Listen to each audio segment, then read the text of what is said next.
KSRTC bus ಹಾಗೂ ಕಾರಿನ ನಡುವೆ ಮುಖಾಮುಖಿ ಡಿಕ್ಕಿ ಸಂಭವಿಸಿ ಕಾರು ಚಾಲಕ ಮೃತಪಟ್ಟಿರುವ ಘಟನೆ ಮದ್ದೂರು ತಾಲೂಕು ಬೋರಪುರ ಗೇಟ್ ಬಳಿ ಜರುಗಿದೆ.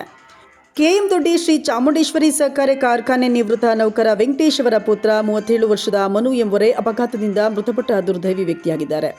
ಕೆಎಸ್ಆರ್ಟಿಸಿ ಬಸ್ ಮಳವಳ್ಳಿ ಕಡೆಯಿಂದ ಮದ್ದೂರು ಮಾರ್ಗವಾಗಿ ಹೋಗುವಾಗ ಕಾರು ಮದ್ದೂರು ಕಡೆಯಿಂದ ಕೆಎಂ ದೊಡ್ಡಿ ಮಾರ್ಗವಾಗಿ ಬರುವಾಗ ಬಸ್ನ ಟೈರ್ ಬ್ಲಾಸ್ಟ್ ಆದ ಹಿನ್ನೆಲೆಯಲ್ಲಿ ಈ ಅಪಘಾತ ಶನಿವಾರ ಮಧ್ಯಾಹ್ನ 2:30ರಲ್ಲಿ ಸಂಭವಿಸಿದೆ.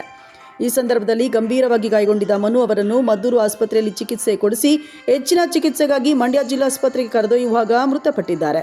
ಸ್ಥಳಕ್ಕೆ ಭೇಟಿ ನೀಡಿದ ಪೊಲೀಸರು ಕಾರು ಮತ್ತು ಬಸ್ಸನ್ನು ಪೊಲೀಸರು ವಶಪಡಿಸಿಕೊಂಡಿದ್ದಾರೆ. ಈ ಸಂಬಂಧ ಮದ್ದೂರು ಪೊಲೀಸ್ ಠಾಣೆಯಲ್ಲಿ ಪ್ರಕರಣ ದಾಖಲಾಗಿದೆ.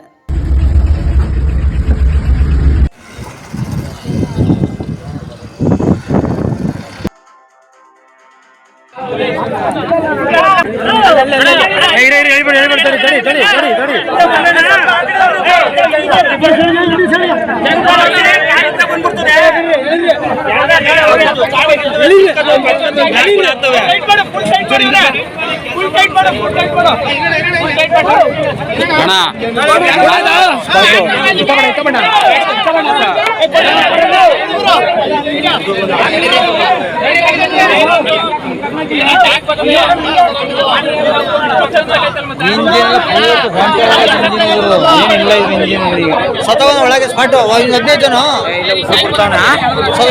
15 ಜನ